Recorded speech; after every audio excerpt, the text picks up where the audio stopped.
Good afternoon and welcome to Bull Market Stock Show. This is your host, Jeromes, and I do apologize for starting it actually at 1:30. We just have some actual load shedding problems at 1 o'clock, and then the internet is slow, and then we have all sorts of problems afterwards. That's why I started at 1:30, but I will move back to 1 o'clock as long as this whole thing is just the load shedding story just stopping. But yesterday it was actually the FOMC meeting, and there was a lot of crazy reactions. One, the dollar went down, and then today when I woke up, the dollar actually went up.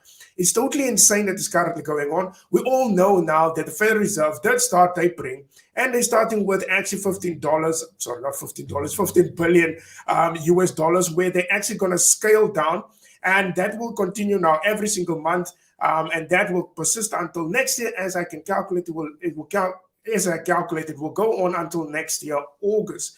So that is now if the economy is actually moving in the right direction, and then the Federal Reserve will keep that pace of 15 billion US dollars per month. Now, as I said yesterday, that story was already been priced in, and the dollar actually went down. Now, funny enough, when I woke up this morning, the dollar actually went up. Now, you have to ask yourself, will this actually work out? Like, will the dollar actually move further up? Will we just saw maybe a bluff where it will go up and then it will go further down?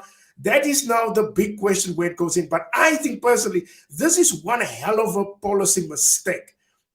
Because look, you have also the problem, even Jerome Powell was actually also talking about it, where actually Michael McKee of Bloomberg was actually asking the question, will the story actually work out where they just delay everything and then things will get so heated up, then they have to actually start to tighten up very quickly by lifting up the interest rates very sharply, and that could cause actually a recession. I actually downloaded a clip yesterday just to show you the question, what Michael McKee was actually making yesterday. Thank you. We'll go to Mike McKee at Bloomberg.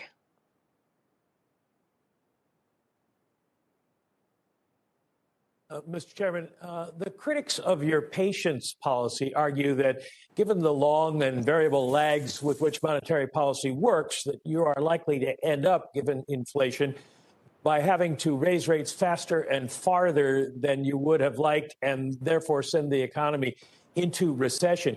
Given the fact that basically your forecast has been chasing inflation over the last year, and now you're talking about it not coming down till the second or third quarter, why would they be wrong in thinking that? That question for me was actually the highlight. And then he totally messed up the whole entire answer.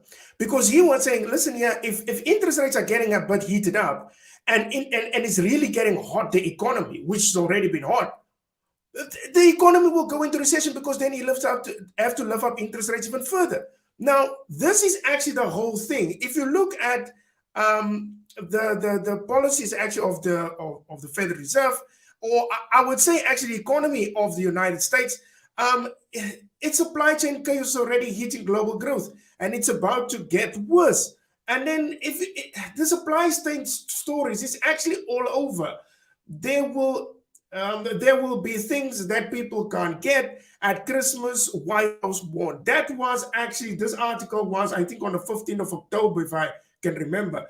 Then it goes further on inside the supply chain crisis, how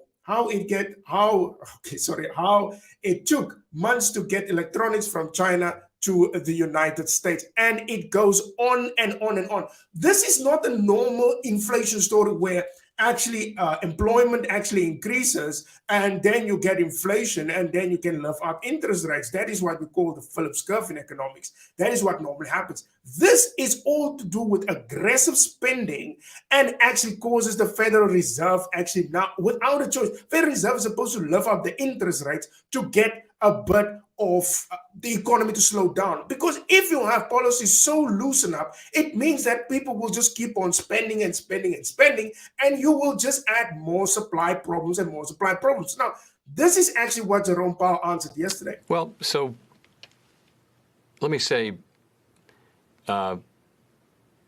what's happened, and we're very, very straightforward about it, is that inflation has come in higher than expected.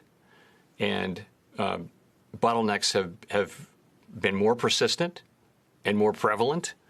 We see that just like everybody else does. And we see that they're now on track to persist well into next year. That was not expected not expected by us, not expected by other macro forecasters. Now, let me say, it's difficult enough to just forecast the economy in normal times. When you're talking about, global supply chains in turmoil, it's a whole different thing. And you're talking about a pandemic that's holding people out of the labor force for reasons that we can sample, but we don't have a lot of experience with this. So it's very, very difficult to forecast and not easy to set policy. So we have to set policy, though. That guy totally messed up that question. He actually said that basically what he said, he don't know what the hell he's doing. He's just setting up policy because there's things that are happening that nobody actually thought or nobody forecast. That is supply chain problems. When you have these such of problems with supply chain issues, bottlenecks that is running, which has nothing to do with the normal economy, where jobs get created and then they can sort out these things. Normally, when jobs get created, then normally that's a sign of a strong economy.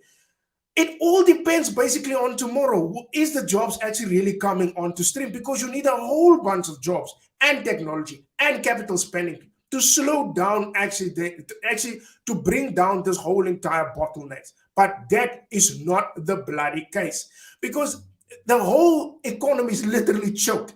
So the best thing for you to do, rather, is to lift up the interest rates so that people can spend less, and that will actually put less pressure on the bottlenecks. That is actually the most logical point or the logical policy that they can do, what they can choose. But what they do is keep the policy loosened. I'm sorry, the 15 billion tapering that started yesterday, that is absolutely a joke. That's nothing. They were supposed to actually stop QE entirely yesterday and talk about lifting up interest rates. When that question came, he did not talk about it. He actually diverted the whole thing away. So he don't want to talk about basically about interest rates or lifting up interest rates. But the 15 billion US dollars is not good enough. That I can tell you now. That is not good enough. They need to do more. So what is the whole take with the dollar?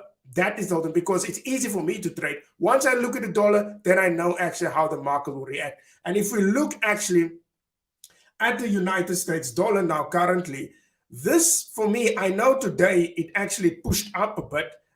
If you look at the one-day chart, it pushed a bit up. I was totally surprised by it. But this is the one-day chart, and you can see actually it's sitting. I think it's going to idle here for today. And then it comes to the non-farmers payrolls tomorrow. That is actually what I think what's going to happen. It's going to idle here today, maybe move around, and then the whole thing about the non-farmers payrolls will come in tomorrow, and that is going to put pressure or upward on the United States dollar or downward. But as things stands with the whole passport story of the United States, I am not so optimistic about the job numbers about tomorrow, because if you hear the stories there, it looks like there's a lot of people who are just leaving their jobs because of the passport. So non-farmers payrolls will be very vital tomorrow. If that number come out bad, then it means the Federal Reserve can't actually move a policy so quickly or start to taper or to close down tapering, basically, if the job numbers are not good.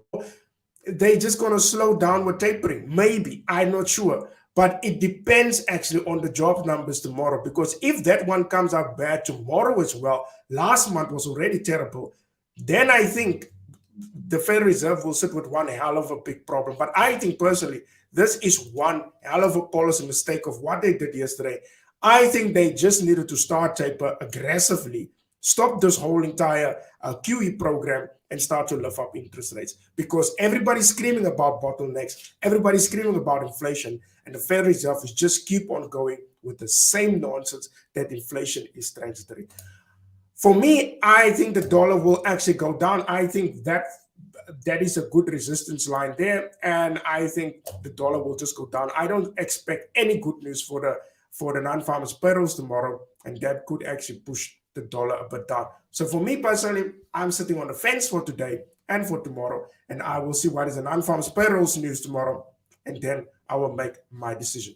So that is it from my side for today. I will see you guys tomorrow, hopefully at 1 o'clock. Hopefully that load shedding will be okay. But please don't forget to subscribe to my YouTube page. And please leave your questions also, and then I can answer them tomorrow. Bye-bye.